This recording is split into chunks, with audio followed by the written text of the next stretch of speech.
আসসালামু আলাইকুম। আলহামদুলিল্লাহ, আমরা আজকে মূলত তিত বেগুনের বীজ বা যাই বলুন না কেন, বন বেগুনের বীজ, এই বীজটা জার্মিনেশনে দেওয়ার জন্য আমরা আজকে মাটি প্রস্তুত করব। মানে মাটি আর কোকোপিট এই দুটার সমন্বয়ে মূলত আমরা এটা জার্মিনেশন করব।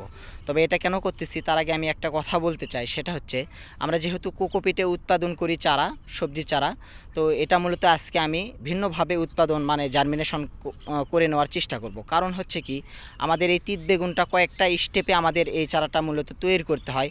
আর এই কয়েকটা স্টেপে চারা তৈরি করার জন্য আমাদের কস্টিং খরচটা বেশি হয়ে যায়। এই কস্টিং খরচটা মানে যদি কমানো যায় তাহলে কিন্তু আমরা চারাটাও আসলে কম দামে বিক্রি করতে পারবো। সেই কারণেই মূলত আমি এই প্রসেসটা আজকে করতে চাচ্ছি। তো তার আগে আমাদের যে কাজটা করতে হবে সেটা হচ্ছে 3 ক্যারেট মানে 3 বালতি আমি মাটি নিয়েছি, আর এই মাটির সঙ্গে আমি 3 বালতি আবার হচ্ছে কোকোপিট নেব। আর মাটি নেওয়ার একটাই কারণ আছে, সেটা হচ্ছে তিত বেগুনের বীজ যাতে ভালোভাবে জার্মিনেশন হয়, সেই কারণেই মূলত আমি এই মাটিগুলো নিয়েছি।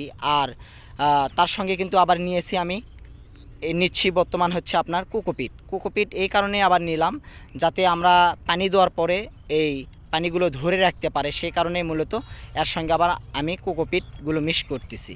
তো মূলত আমি 3 ক্যারেট মাটি আর 3 ক্যারেট হচ্ছে আপনার 3 বালতি আপনার হচ্ছে নেব, কোকোপিট নেব। এটা নিয়ে আমি মূলত এই মাটিটা প্রসেস করব যাতে আমাদের কস্টিং খরচটা কমে যায়।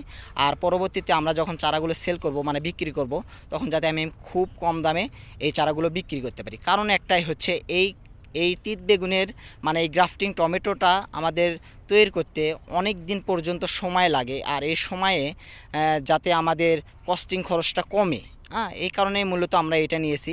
তবে আমাদের এখন বর্তমান দেখতে পাচ্ছেন আমরা কিন্তু কস্টিং খরচ আরও কমানোর জন্য আমরা একটা সেলে মূলত 4 থেকে 5টা বীজ দিয়েছি। আর এখানে জার্মিনেশন করে নেওয়ার জন্য, এখানে আমরা জার্মিনেশন করে নেওয়ার জন্য 4 থেকে 5টা বীজ দিব। দেওয়ার পরে যখন জার্মিনেশন হয়ে যাবে ওইখান থেকে চারাগুলো তুলে একটা একটা করে আমরা ইয়েতে দেব, মানে টপে দেব।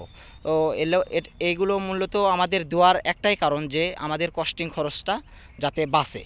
তো আজ এই পর্যন্তই, আশা করি সকলে ভালো থাকবেন।